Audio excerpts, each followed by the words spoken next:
Thank you for coming back to learn more about Prism Specialty Restoration. Today, we're going to focus on the operational side, primarily talking about buildings, vehicles, equipment, etc. So, quick picture of some of our franchisees on annual conference. Good looking group there. A quick reminder, we are about specialty restoration. We're restoring and recovering. People want to preserve the items that they already have, their special clothing, their special memories. It's cheaper to restore than to replace. So the insurance companies love us. Contractors love us as well because we make it their job better. We fill in the gaps that they can't do. And our franchisees are accommodating and quick and polite and empathetic. The insurance adjusters feel the same way. They love that our team as a franchise does well with our reporting and the capabilities of making sure things are done in the proper time frame. Quick reminder about our training. We start off with a Jumpstart online program, which can take you approximately 9 weeks. Now, as you've heard from before, most of our training is focused on sales because that is what this business model ultimately is. But there is going to be some technical training as well. You will do 1 week of technical training in person for every service line that you have. But these are not 3 weeks back to back. You're opening each service line one at a time. So you'll start with textiles. So you'll go to 1 week of in-person training for textiles. And when you're ready to open up your electronics service line, you'll then go for another week of training. Same with art. And it's highly recommended that you hire and bring your technician with you for that same training. Continued ongoing training will can happen. Specialty training programs will pop up here and there, but you'll also be working with a franchise business consultant who will work with you on a monthly basis for coaching, ongoing training, help with P&L, so forth. Just to help you understand how this all works, you will get an incoming call from an insurance provider or possibly even a contractor like Puro Clean or Paul Davis, etc., asking you to come and do a inventory and create a proposal. Then, if the proposal is accepted, you will then secure a work authorization with the insurance company. And that's when the restoration begins. Now, you will take the items from the building, whether it's a home or a business, and move them to your warehouse space. So therefore, you will need vehicles to do so. We call that pack out. So you bring the items to your warehouse to begin restoration. As you're finalizing restoration, and sometimes depending on the size of the job, you may invoice on a weekly or bi-weekly basis to the insurance provider. But ultimately, you're going to invoice and payment will come from the insurance provider. You are paid from the insurance companies, not from the contractors. However, there are rare circumstances where the contractor may pay you because they may be working on a very large job and they will do all of the stuff with the insurance company, but that doesn't happen very often. And then you store everything until the building is ready to have those items come back to that house or that business. This is an additional line of revenue because you will charge for storage. So again, that's part of why you need to have a large warehouse space. Organizational chart. What's really amazing about this brand is you don't need a lot of employees. You will be the owner, of course, and you'll be involved in your business on the day to day, especially at the beginning. You certainly can earn your way into semi-absentee ownership, but you have to start full time in the business. Your first hire will be a business development manager. This is a fancy term for a salesperson. You'll hear the term BDM very often.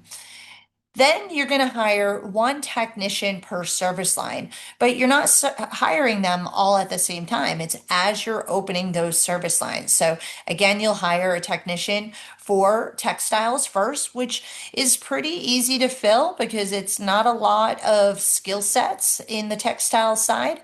Your second technician will be for electronics. This is somebody that is more of a handy person that's not afraid of circuit boards and so forth, likely a handyman.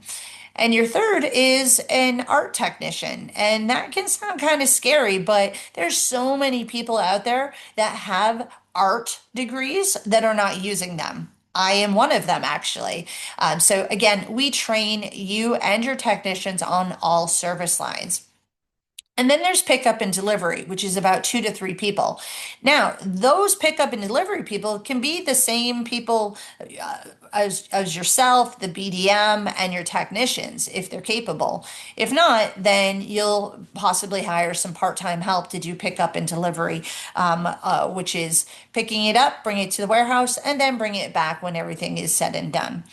Now, larger jobs, commercial jobs will take more people, but you will use a talent pool or a temp service, I should say, to fill those positions during those time frames. So, as I referenced a few times, you're going to need a warehouse.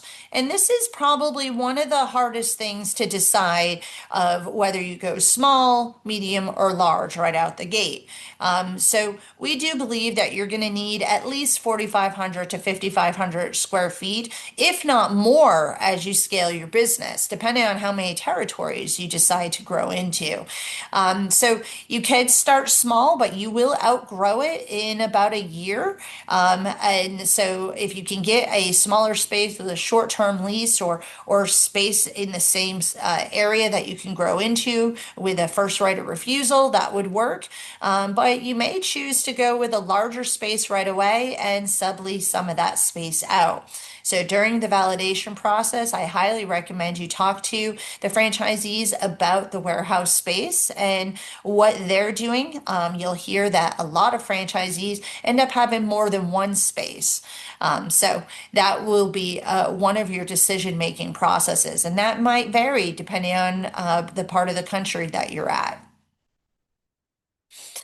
Vehicles. So you will eventually have a fleet of vehicles. You'll start with one vehicle that will be more of like a Ford Transit or something along that lines. I recommend a tall one. These little vans here are not going to be able to take a lot out of houses or businesses. So the bigger box trucks are probably the better way to go to start, but you'll have options. As you scale your business, you might find yourself having lots of vehicles. You may have a vehicle for your salesperson. You may eventually get a large vehicle down in the right corner for the pack out and delivery. Bottom line is it has to be white and it has to be branded with our wrap. Let's talk a little bit about the equipment that's needed. So this list is not an end all be all list, just to try to wet your whistle and understand what kind of equipment you're going to be having. And again, you don't buy all this equipment at once. You buy it as you scale into your service lines. So one of the overall estimated cost, as you can see, is around 38,000 to over 69,000. But again, you're not buying all of that equipment at the same time. So these are a few items I can see. One thing I want to point out is this picture here. This is a hydroxyl machine, which I was wondering, what the heck does that mean? So it's something that you put into a small room or large closet and run it with clothing or textiles. It helps to remove the smell of must and smoke damage, those types of things. So for the textiles, it's pretty obvious. You're going to need a commercial washer and dryer, and they show a liquid soap injection machine here. And depending on how big you grow your textile side of the business, you may end up with multiple of these. You'll also need a small air blower, a drying rack, etc. Now for art, it gets a little bit more specialized. You're going to need an air compressor with a refrigerated air dryer. You're going to need a mat cutter, a wall mounted or tabletop. This is to obviously create new mats, etc., for photos and so forth. And then you're going to need a vacuum heat press, dry mounting, laminating, etc., as you can see here, which is in table form. You'll learn more about technology. I'm sorry, not the technology, the equipment as you go, but that's just to give you a quick understanding of what some of the equipment is going to look like. Now, let's talk a little bit about the technology. You do have a tech fee that you're going to pay on a monthly basis, and this is giving you a general idea of some of the things that it covers. So, Vonago is the CRM program that you're going to use to run the day-to-day of your business. Now, I want you to know this is a brand new program that we are using across the entire Eversmith brands portfolio. So it is new technology. All the kinks are not worked out yet, but don't worry. We'll make sure that if we're not ready for Vonago, that you'll go onto the old platform if needed. So there may be a little bit of clunkiness at the beginning. So please have patience with us. We also use FranConnect, and FranConnect is new for Prism Specialty because of Eversmith brands, but this is a platform that we use at the franchisor level. You'll go here to do your Jumpstart online training, to report your royalties, to connect with operations team members and franchisees, not just with Prism, but across the Eversmith brands portfolio. If I haven't mentioned this before, many of our franchisees across the portfolio are working together and helping all ships rise. So Prism franchisees are tending to connect with the local Kitchen Guard franchisees and so forth. You'll also have Microsoft Office for primarily your emails. You are required to work with QuickBooks, which is an online version. And then we have All Talents. Now, All Talents is a program or a vendor that we work with to help make sure that everything goes smoothly with the insurance claims. They know exactly what insurance companies want, need, etc. So this is a program that helps make sure you do it properly and get paid so that you're not getting delayed. And that's just the end. That's the end of this presentation in these three online Vimeos. This is just a quick reminder about the power of ESB. Eversmith Brands is a growing portfolio group of B2B franchises.